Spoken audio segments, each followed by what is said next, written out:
Hey YouTube, it's Jethro here. Getting ready to play with the grill. I'm going to cook me a steak in a little bit, but right now I'm letting the coals heat up. While I'm doing that, we're going to do some Whap and Pop biscuits. And the reason I call them Whap and Pop, I do make my own biscuits at home a lot, but I'm playing right now. So you take these little things, you open them up, you whop them on the table, and they pop open. So that's why they call them Whap and Pops. But we're going to go ahead and set them in a little pan here, oil it down, put it in the pan. I'm going to cover it with aluminum foil, take it out there and set on a, what I call a trivet. It's just something to get it off the fire, and then we'll show you to bake them. Back in a couple. Okay guys, so spray the tin down. I do have another pan that's deeper than this if you're going to make homemade biscuits, or the thick ones from Walmart or wherever you get them at, the grands. You need to use a little bit deeper pan. These are the cheap biscuits. They don't have very much rise to them. But what I do is oil down my pan, and then I'll take the aluminum foil I'm going to be covering them with, just give her a quick spray coat, and I cover the biscuits up loosely, and then I'm going to get them out there on the grill and show you how I set them up to bake on the grill, open flame. So I was going to do this in Dutch oven, but had a guy set his house on fire the other day cooking chicken wings, and his stove went to kaput, so he came over and he ended up borrowing my Dutch ovens, a couple of my extra cookers and stuff, and he ain't brought them back yet.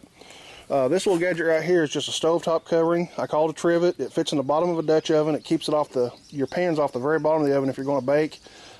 So in fact it is just like an oven. But on a hot coal fire like I've got right here, to keep my biscuits from being too close, my pan being too close, I'm going to shut my vents down on the side quite a ways so the flame will drop down. What it's going to do is give me a good heat. I will have to come out here and check it. Well, I have to stay out here with it. But anyhow, I'm going to go ahead and cover the biscuits loosely. That way if they do want to rise, they can push up on the foil a little bit. But I'm going to slap them on the grill and keep a close eye on them. And we'll be back in a few minutes to show you the end result. Alright guys, it's been about 15 minutes. Take a quick peek here. Get a little bit toasty on the bottom. And this grill's kind of hard to do this on because the coals are so close to the biscuits, but it still is doable. I probably would have been better off to have built a little bitty fire just to one side and baked them a little bit longer, but I'm getting this ready for a steak, so the biscuits are just a bonus. I'm going to go ahead and loose cover them for a little bit longer. Rotate that around. I'm going to put it over about as cool side as I can get it. We'll be back in just a couple minutes.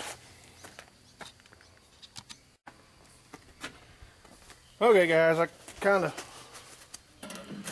only been a couple minutes, but I know these things are getting too dark on the bottom for my liking, so I'm going to go ahead and flop them over golden brown. That way that extra heat will hit the other side of them.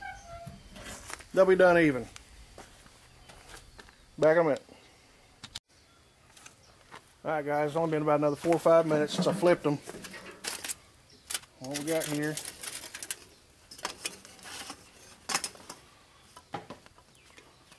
Those are fully done Whap and Pops done on the grill. Okay, we do this stuff all the time when we're out camping, when we're out messing around, and we do a lot right here at home in the summertime. To keep from heating up the house, we'll fire up a grill and Dutch oven or put a fire on the ground. But we bake like that all the time. Just kind of neat, playing around. And Jethro out.